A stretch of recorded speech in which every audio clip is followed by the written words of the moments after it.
So we are in the where I have my young trees, rootstock, and then some of these had been grafted.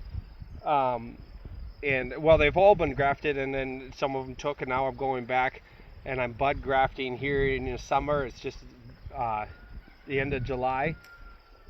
You can bud graft any time of the year, or anytime you can do the bench grafting in the spring. But I like to bench graft in the spring. I think it's a more solid graft. But the bud grafts, they'll grow faster. So here, an example of that is here is a bench graft. So I did this spring. I color coded it for all the ones that were, that way I didn't have to tag every single one. So here's where the graft is, with it's a cut angle into each other. And then here's a couple buds, and it grew and doing just fine. But right next to it here, we have one that originally was a bud graft, or originally was a branch graft, and a bench graft. Didn't take, so we budded it last year. You can see from this line right here, if this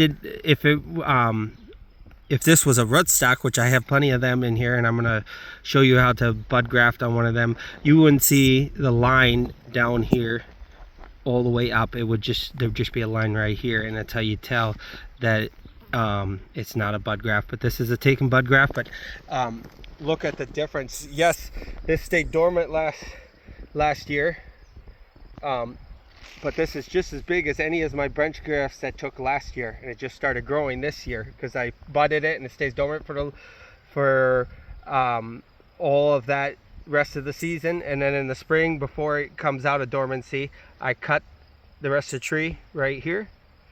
And if you notice, here's a bud graft I did this year, and obviously I did not cut. I will wait till it's dormant next year, but this won't even grow this year. It'll stay dormant, but in the spring when it's dormant, I'll cut it right above, and then it'll grow, and it will grow this much in the season. Well, this one, it ain't done growing yet, so another month and a half of growing left. So here's one that did not take my bud. I probably tried budding here, and here's the original graft that didn't take, bench graft. And you can see there's just a line here, there's no line before, so that's obviously not a bud, that's just rootstock coming up. So I'm going to trim her up. This is M11 rootstock, semi-dwarf rootstock. They're kind of bushy, so you're going to get this extra stuff, so just cut this out of the way to make room.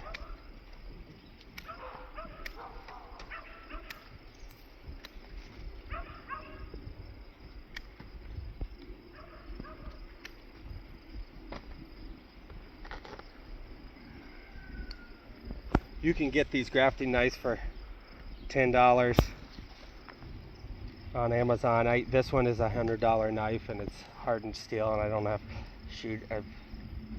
for the 2 years I have it, I haven't even sharpened it yet. So they are nice, but a $10 knife works just fine. So I cut down in here, and then I started at the top, cut about an inch, and this is my Scion. When I collect this, I cut the leaves off and leave the stem because that gives you something to hold on. And then anything higher than this was soft. This is all this year's growth. Anything under from this point onward was probably a little too thick, and then they were getting the buds. The thicker it gets, usually buds get smaller too. Even this bud's a little small. This is probably ideal here. Nice thick bud. So we do the same exact thing. We cut a notch on the bottom, top about an inch. Take it by the stem. Any extra branches, I have an extra one that I cut from this variety. I have in a cup of water, but so I slip it in, and the goal is so that the candidum, which is right there, the green line in there, on either side touch each other, and that's doing a pretty good job. So now the tape I like to use is adhesive, it's not sticky, but it adheses to itself, and it's a lot more expensive than stuff that's not. The non-adhesive you can get for a couple dollars. This is like $30 a roll, but it is well worth it. You don't have to tie a knot on them.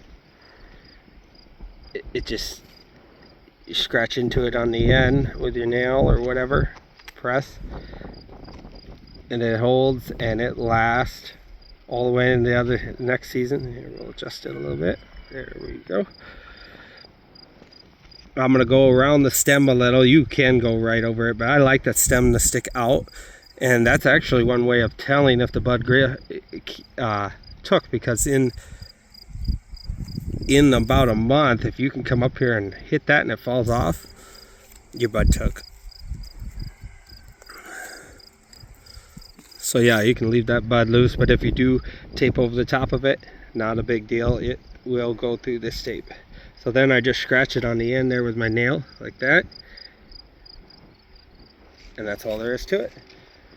There, so it'll stay like that till next spring, and then we'll cut it and go from there.